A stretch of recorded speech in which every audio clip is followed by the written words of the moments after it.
Bonsoir, merci de vous joindre à nous pour ce nouveau journal de guerre. Au 207e jour de la guerre entre le Hamas et Israël, voici les principaux faits qu'il fallait retenir de la journée à 19h30, heure de Beyrouth.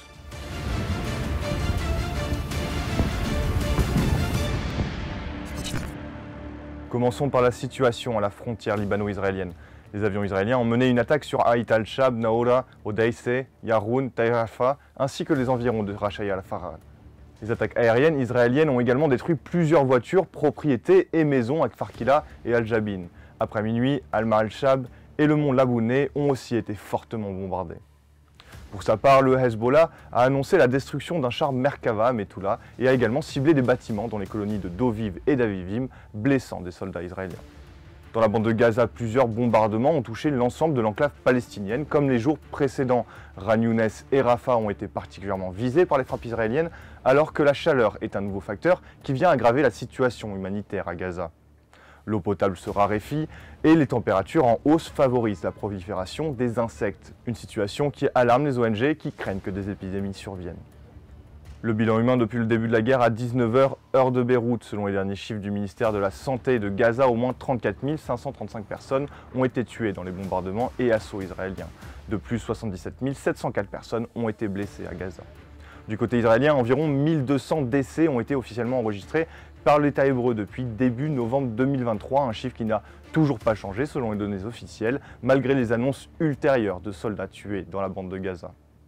À l'international, alors qu'il existe une possibilité que la Cour pénale internationale délivre des mandats d'arrêt contre des responsables israéliens, les États-Unis ont déclaré ne pas être favorables à cette éventualité, affirmant que l'institution n'était pas compétente. Ni Israël ni les États-Unis ne sont membres de la Cour, mais l'autorité palestinienne y a adhéré en 2015.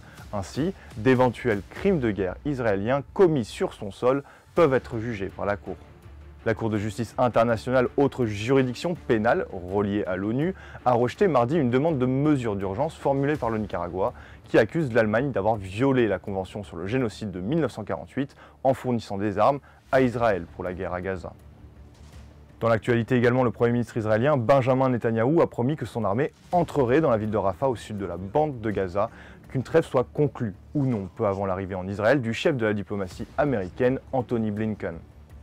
Le secrétaire d'État américain est attendu dans la soirée en Israël après des visites en Arabie Saoudite et en Jordanie ces derniers jours.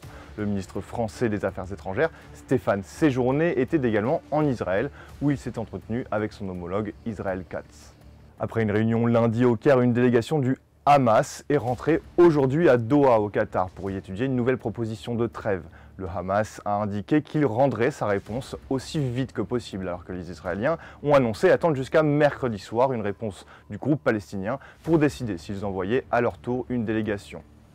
De son côté, Joe Biden, le président américain, a appelé le Qatar et l'Égypte à faire tout leur possible pour convaincre le Hamas d'accepter une trêve.